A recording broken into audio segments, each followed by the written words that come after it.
Hey, this is Paul. This is Repair for Ed. This is a K7000 19-inch.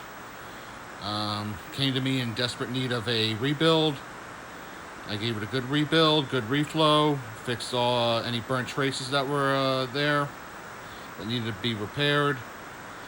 It's been on my testing rig for several hours. Blue's up a little high. Turn it down a little bit.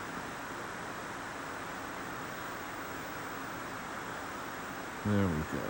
That's better. It's been on my testing rig for a day or two.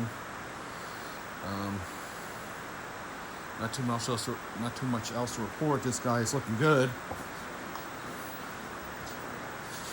And we'll get ready to box this guy up and send it on home. See ya.